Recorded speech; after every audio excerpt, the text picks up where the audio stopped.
Past start करते हैं और आज का हमारा टॉपिक है फ्रांसीसी क्रांति और राष्ट्रवाद का विकास। तो फ्रांस में जो क्रांति हुई और उस क्रांति के पीछे क्या विचार था, तो ये पढ़ेंगे कि क्रांति क्यों हुई, क्या इसके पीछे कोई कारण रहा है, या यूँ कहा जाए कि क्रांति क्यों हुई, इसका एक कारण हमें पता लगेगा भी। और एक हम ये देखेंगे कि यूरोप में राष्ट्रवाद का विचार जो था वो कैसे पनप रहा था फ्रांस की क्रांति को देख करके। तो हमने देखा कि फ्रांस की जो क्रांति थी वो 1789 में हुई।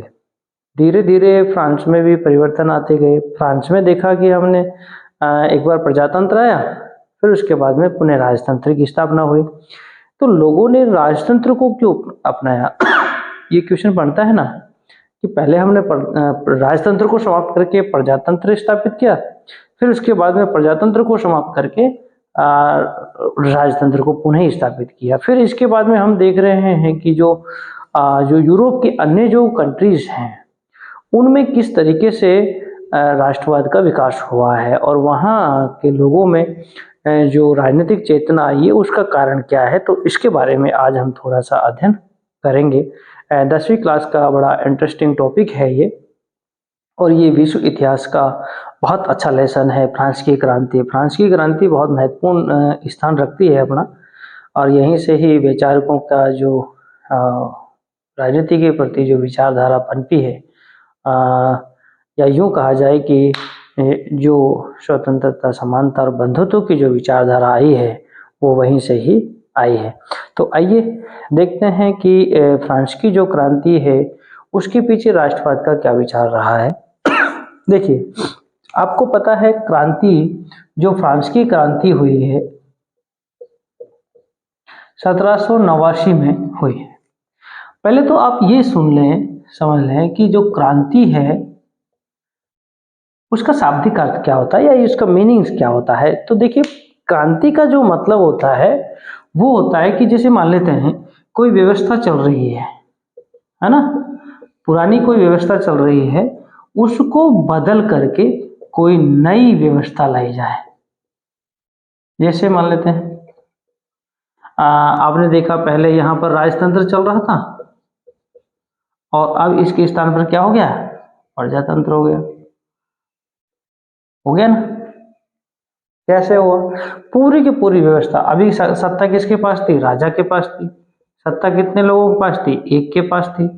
अब कितने लोगों के, अब किसके पास आ गई? जनता के पास आ गई सत्ता। कितने लोगों के पास आ गई? सभी के पास वहां के नागरिकों के पास आ गई। तो इस तरह से व्यवस्था में पूरी तरह से परिवर्तन आया। तो ये कहलाता है संवैधानिक और राजनीतिक परिवर्तन। संवैधानिक अभी बताऊंगा, संवैधानिक परिवर्तन, संवैधानिक व राजनीतिक परिवर्तन कहलाता है। तो अगर हम बात करें कि जो राजनीति में जो परिवर्तन आता है तो उससे राजनीतिक परिवर्तन हो जाता है, और जब संविधान में हम बात करते हैं, कानूनों की बात करते हैं, तो वह संवैधानिक परिवर्तन आ जाते हैं। देखिए, हुआ क्या कि 1789 में जब क्रांति फ्रांस में हुई तो उससे पहले फ्रांस में राजतंत्र था। तो राजतंत्र को समाप्त करके लोगों ने प्रजातंत्र की स्थापना कर दी। उसका कारण क्या था कि क्रांतिकारी जो क्यों चाह रहे थे कि भाई यहाँ पर प्रजातंत्र की स्थापना हो। देखिए, 2-3 कारण थे। एक तो वहां पर जो व्यवस्थाएं थी ना, बिल्कुल भेदभावपूर्ण थी।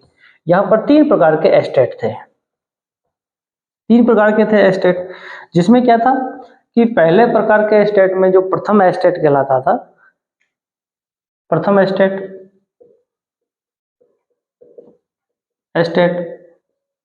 इसमें कौन आते थे? इसमें आते थे राजा और पादरी। द्वितीय एस्टेट में सामंत वर्ग आता था। सामंत वर्ग, या यूं कहें कि कुलीन वर्ग आता था। ठीक है। एक था तृतीय वर्ग। तृतीय एस्टेट बोलते हैं जिसको, एस्टेट इसमें मजदूर भी आते थे, मध्यम वर्ग भी आता था, किसान भी आता था, कारीगर भी आता था, है ना। मेहनतकश जो लोग थे वो सारे के सारे तृतीय स्टेट में आते थे। अब एक चीज यहाँ देखिएगा, इनको कुछ जन्म से विशेष अधिकार प्राप्त थे, इनको जन्म से विशेष अधिकार प्राप्त थे।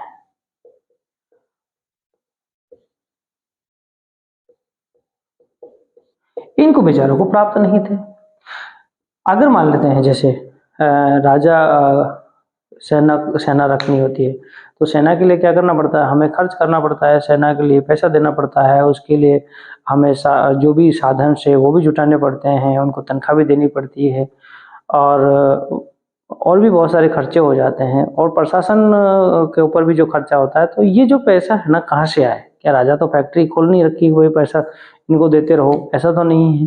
तो ये क्या करते हैं, जनता से जो कर लिया जाता है उसको ही डिस्ट्रीब्यूट करते हैं। सीधे सा में एक सिंपल तरीका है कि जनता से हमने टैक्स के माध्यम से पैसा लिया और उसको बांट दिया गया, चाहे वो आप लोक कल्याण के कार्य करो, चाहे वो आप किसी की पेंशन दो या तनख्वाह दो। ठीक है। अब ये ऐश और आराम की जिंदगी भी जीते थे, जबकि इनके ऊपर टैक्स लगता भी नहीं था, इन दोनों वर्गों के ऊपर। तो तृतीय वर्ग ये सारी चीजों का वहन करता था। तो इन्होंने कहा कि भाई देखिए, ये ऐशो आराम की जिंदगी भी जीते हैं, संपत्ति भी इनके पास सबसे ज्यादा है, क्योंकि सामंत वर्ग के पास सबसे ज्यादा संपत्ति है। फिर दूसरी चीज है कि तृतीय वर्ग जो है सबसे कमजोर और सबसे बुद्धिमान लोग इसमें रहते हैं। तो अब हुआ क्या कि जब फ्रांस की जो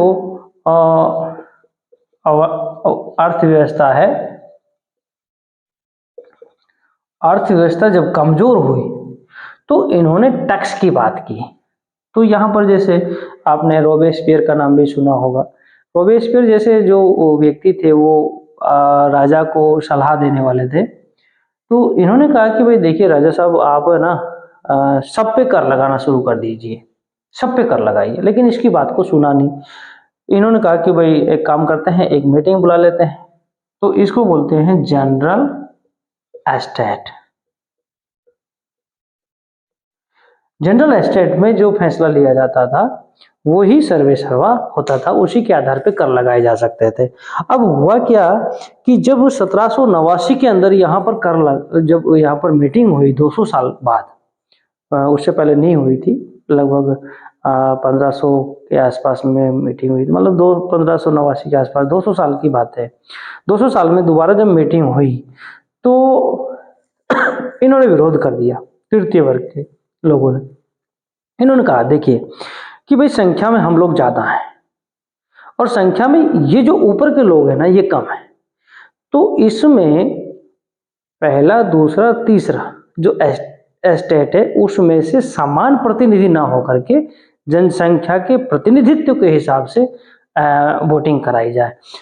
इन्होंने कहा कि नहीं, ऐसा नहीं कराएंगे, हम तो ऐसे कराएंगे कि प्रथम स्टेट के 2 व्यक्ति और द्वितीय के 2 व्यक्ति और तृतीय के 2 व्यक्ति।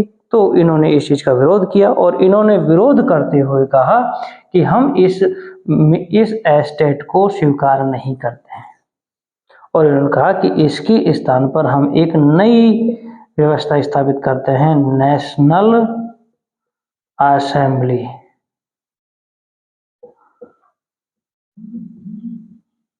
क्या स्थापित कर दी? National assembly. बोला ये क्या करेगी? ये संविधान का निर्माण करेगी। संविधान का निर्माण करेगी। संविधान कैसा होना चाहिए? समानता पर आधारित, क्योंकि समानता की तो बात कर रहे हैं ना ये लोग, ये समानता की बात कर रहे हैं, भाई सभी पे कर लगाया जाना चाहिए। तो इन्होंने कहा कि जो कानून होने चाहिए, कानून कैसे होने चाहिए? सभी पे समान होना चाहिए, सभी पर समान रूप से लागू होने चाहिए, किसी के साथ भी किसी प्रकार का भेदभाव नहीं किया जाना चाहिए, और किसी भी व्यक्ति को जन्म से कोई भी अधिकार प्राप्त नहीं होना चाहिए। सभी को यहाँ पर जो अधिकार मिले हुए हैं वो सभी को समान हो। तो इन्होंने क्या किया, ये जो विचार जो आया ना यहाँ क्रांतिकारी जो विचारक थे उनके माध्यम से ये विचार निकल के आया कि भाई ऐसा है। पहले तो इन्होंने नहीं सोचा ना कि भाई जो प्रतिनिधित्व है वह जनसंख्या के हिसाब से होना चाहिए, पहले तो यही चलता आ रहा था। अब इन्होंने सोचा है कि भाई प्रतिनिधित्व जनता के हिसाब से या संख्या के हिसाब से होना चाहिए। तो ये विचार जो आया वो क्रांतिकारियों के माध्यम से आया। क्रांतिकारियों में जो ये विचार आया, उन्होंने 2 प्रकार के विचार जनता में प्रचारित किए कि मतलब देखिए भाई, सारे के सारे जो है ना, आप पितृभूमि में निवास करते हो और जो भी संपत्ति है या जो भी आपकी जमीन है वो आपकी पितृभूमि है, जिसके ऊपर आप खेती करते हो। फिर दूसरी चीज, आप सभी यहाँ के नागरिक भी हो। क्या हो? यहाँ के नागरिक हो। जमीन आपकी पितृभूमि है और आप सभी यहाँ के नागरिक हो। तो इससे एक जो संयुक्त जो समुदाय है, समुदाय की भावना का विकास होता है। जैसे मान ले जाए भाई, आप सभी लोग है ना जो यहीं के निवासी हो और सब लोग आप भाई बहन हो, तो इससे यही बात साबित हुई ना कि भाई आपका जो राष्ट्र है वो सारा का सारा एक संयुक्त समुदाय है। तो जब संयुक्त समुदाय है तो इसमें भेदभाव कैसा होना चाहिए? भाई परिवार में भेदभाव तो नहीं होना चाहिए ना। तो परिवार में भेदभाव नहीं होना चाहिए। तो यहाँ से इनके मन में भावना पैदा हुई कि परिवार में भेदभाव नहीं होना चाहिए। लेकिन फ्रांस में राजा, कुलीन वर्ग, सामंत वर्ग, इन्होंने भेदभाव कर रखा है। तो इन्होंने कहा कि ऐसा करिए कि जो फ्रांस में जो व्यवस्था चल रही है ना, इसको ही बदल डालिए। कौन सी व्यवस्था चल रही थी उस समय? राजतंत्र चल रही थी। तो इन्होंने कहा कि राजतंत्र के स्थान पर क्या करना है? हमें प्रजातंत्र लाना है। तो इन्होंने क्या कर दिया? प्रजातंत्र ले आए। समानता पर आधारित कानून बना दिए, संविधान का निर्माण कर दिया। इन्होंने और भी चीजें की, मैं आगे चल के बताऊंगा। प्रशासन में भी इन्होंने सुधार किए। इन्होंने कहा कि भाई देखिए, प्रशासन जो होना चाहिए ना वो केंद्रीय होना चाहिए। मतलब केंद्रीय का मतलब होता है कि जैसे सेंटर से ही सारे आदेश पारित होने चाहिए, वहीं कानून बनने चाहिए और वहीं से ही उनको इम्प्लीमेंट करने के लिए आदेश प्रचारित किए जाएं। ठीक है, जैसे दिल्ली से आदेश चला और सभी स्टेट उसको फॉलो करें। तो ये तो होता है केंद्रीय प्रशासन। अगर मान ली जाए जैसे दिल्ली से कोई आदेश चलता है और उसमें मॉडिफाई राज्य सरकारें करती हैं या अपने हिसाब से उसे लागू करती हैं, क्योंकि वह उसकी राज्य सूची के विषय में है या नहीं है। अगर मान ली जाए केंद्र सरकार के पास वो पावर है उसको लागू करवाने की, तो वो राज्य उसको लागू करते हैं।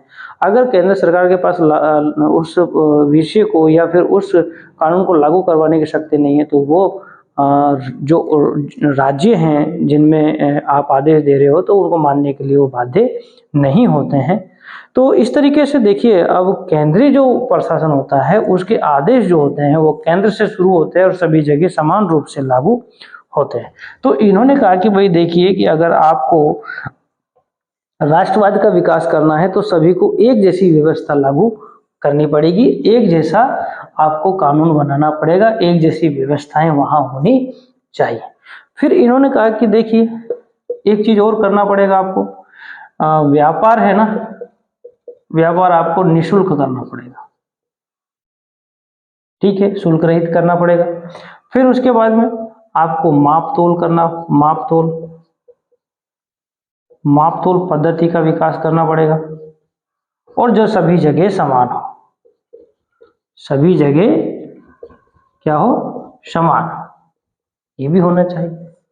सभी भाई आप ऐसा नहीं हो कि भाई जैसे मान लीजिए एक गांव में कुछ व्यवस्था है, जैसे मान लीजिए 1000 ग्राम जो है उसको 1 किलो हम कहते हैं, कहीं ऐसा नहीं हो कि उसको 2 किलो कहा जा रहा हो या यूं कहा जाए कि भाई ये जो 5 किलो का वाट है ना इसको हम 10 किलो का वाट कहते हैं। ऐसा नहीं होना चाहिए, एक माप होनी चाहिए, निश्चित माप होनी चाहिए उस आधार पे, और वो सब जगह लागू हो, जिससे कि कहीं पर भी कोई अव्यवस्था पनपे नहीं। जैसे मान लीजिए मैं आज यहाँ से सामान लेके जा रहा हूँ, 1 किलो गेहूं की बोरी लेके जाता हूँ, सॉरी 1 कट्टा गेहूं की बोरी, एक बोरी लेके जाता हूँ, तो अब बोरी जो लेके जा रहा हूँ ना मैं दूसरे गांव में लेके चला गया।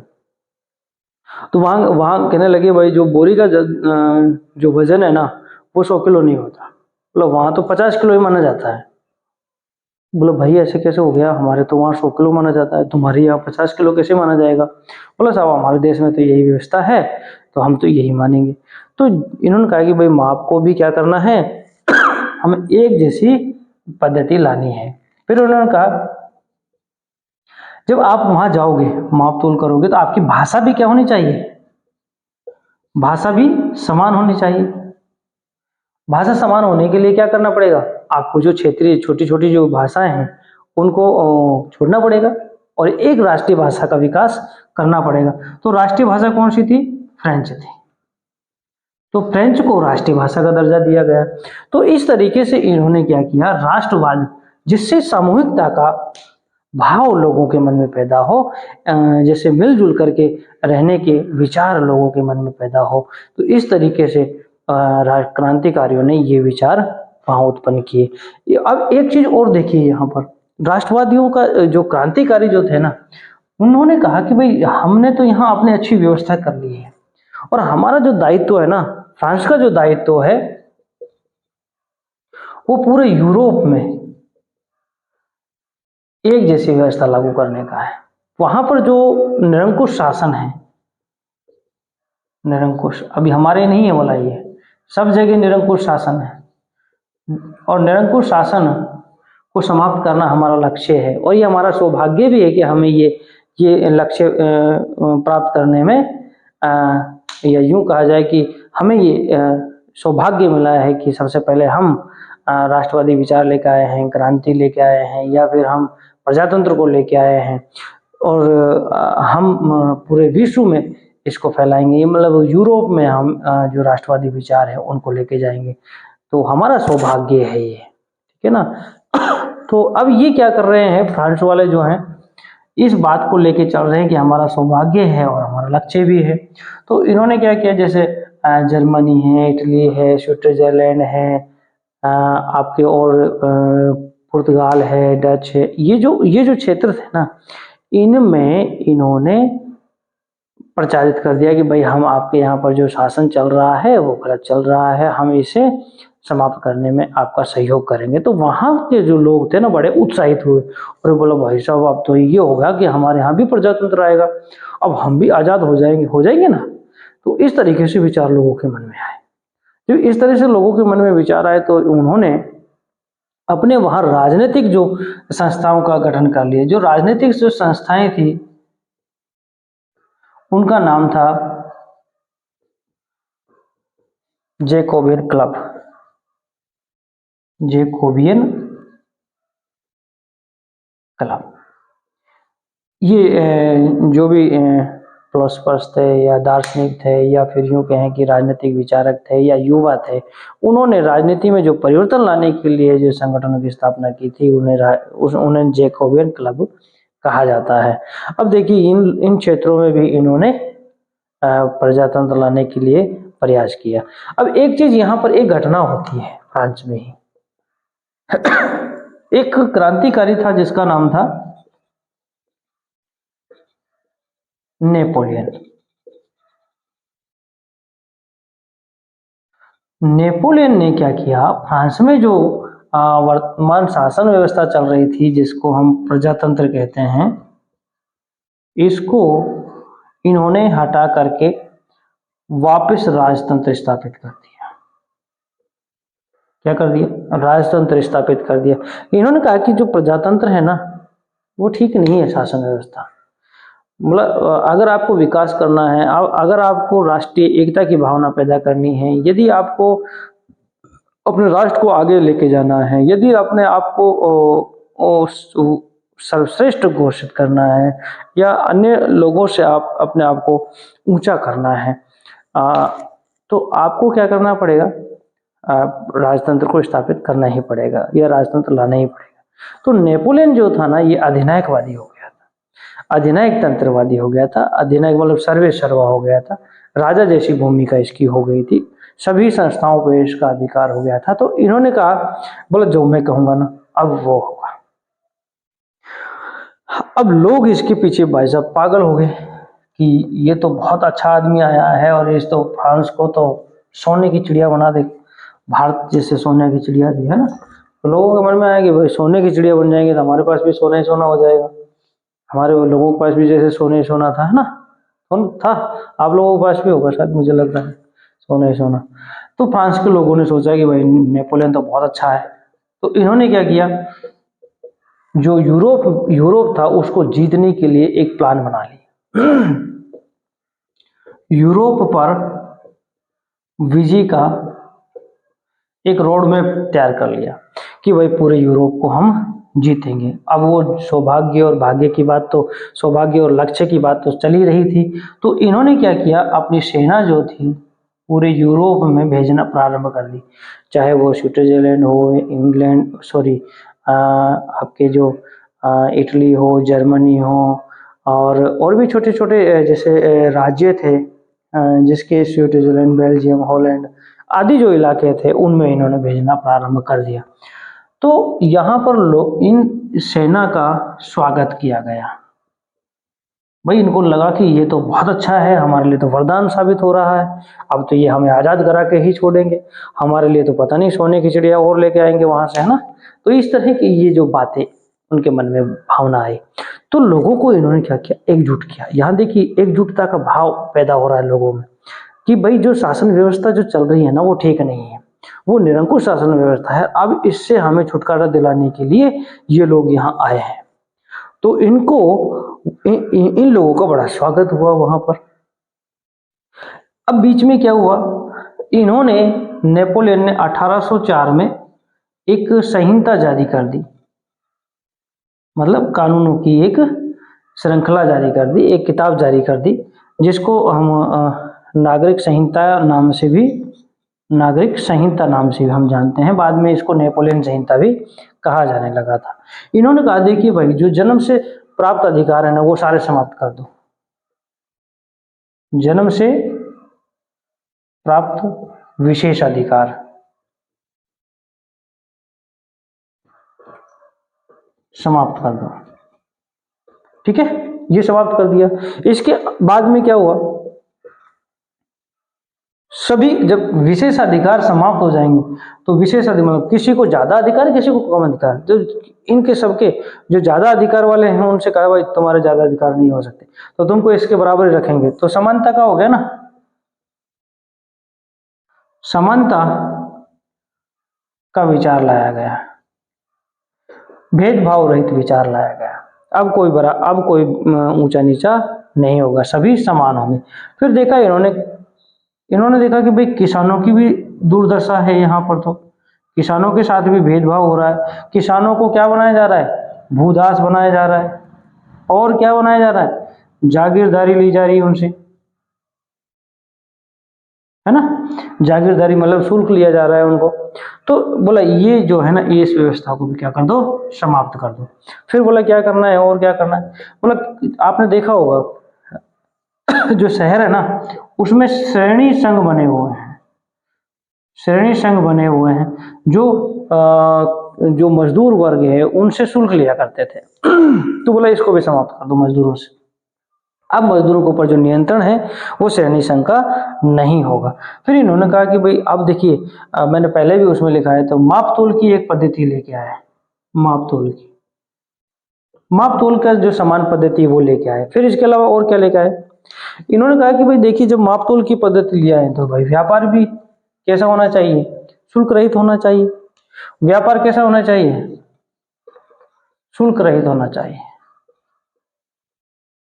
बिल्कुल सही है, वही बातें आ रही है।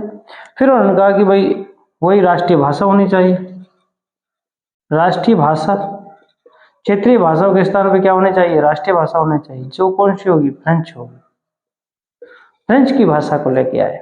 तो इस तरीके से जो ये विचार लेके आए तो इन लोगों में, सभी लोगों में इस बात को लेकर के कि भाई अब हमारे यहाँ पर जो निरंकुश शासन है, भेदभाव है, वो सारा सारा समाप्त होने वाला है, अब इससे हमें छुटकारा मिल जाएगा, हमारे लिए तो ये वरदान सिद्ध होगा। लेकिन एक समस्या और थी, इनका जो लक्ष्य था ना वो यूरोप विजय का था। तो इन्होंने क्या किया कि जो ये सारी की सारी जो संहिताएं जो कानून थे इनको फ्रांस से बाहर भी लागू कर लिया, फ्रांस से बाहर भी लागू कर दिया। दूसरी चीज, यूरोप पर विजय, तो सेना जो थी, अब सेना में तो लोग मरेंगे भी भाई, सेना में तो लोग मरेंगे भी, तो सेना कम पड़ रही थी, धीरे धीरे कम होती जा रही थी जब युद्ध होंगे। तो इन्होंने कहा कि भाई देखिए जो आपके जो क्षेत्र है जैसे इटली है, जर्मनी, स्विट्जरलैंड है, हॉलैंड है, इन जो क्षेत्र है ना इनसे इन्होंने जबरन भर्ती करना शुरू कर दिया, सेना में जबरन भर्ती शुरू कर दिया। तो इससे देखा लोगों में यार, और एक चीज और है कि ये तो जबरदस्ती से थोप रहा है यार हमारे ऊपर।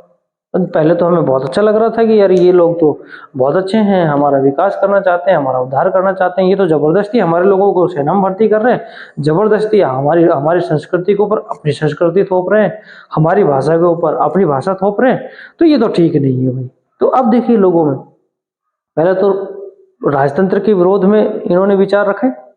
अब क्या हुआ कि जो नेपोलियन जो बाहर का आदमी था, फ्रांस का था, तो अन्य जो देश थे उनके जो लोग उन्होंने सोचना प्रारंभ किया कि भाई ये जो लोग हैं ना ये बाहर के हैं, ये हमारे ऊपर यहाँ शासन करना चाहते हैं, हमारे ऊपर जबरदस्ती कर रहे हैं, तो अब इनसे भी हमें आज़ादी चाहिए। तो लोगों के मन में एक भावना पैदा हुई, वो थी राष्ट्रवाद की भावना, कि जो सामूहिकता का भाव है वही राष्ट्रवाद का भाव है। अपने लक्ष्यों को प्राप्त करने के लिए जो सहयोग और सामूहिकता का भाव होता है उसे ही हम राष्ट्रवाद की श्रेणी में रखते हैं। तो देखिएगा अब फ्रांस में पहले राष्ट्रवाद की बात हुई, अब कहाँ हो रही है, यूरोप के अन्य राष्ट्रों में। तो इस तरीके से वहां पर फ्रांस की सेना का विरोध हुआ और उनमें राष्ट्रवाद का विचार उत्पन्न हुआ। तो अपना जो टॉपिक था वो क्या था, फ्रांस की क्रांति और राष्ट्रवाद का विचार, ठीक है ना। तो फ्रांस की क्रांति से किस प्रकार से राष्ट्रवाद के विचार उत्पन्न हुए, अन्य राज्यों में किस प्रकार से विचार उत्पन्न हुए, और फ्रांस में भी किस प्रकार से राजनीतिक विचार उत्पन्न हुए। चलो बच्चों आज इतना ही, लंबा वीडियो बन जाएगा। धन्यवाद।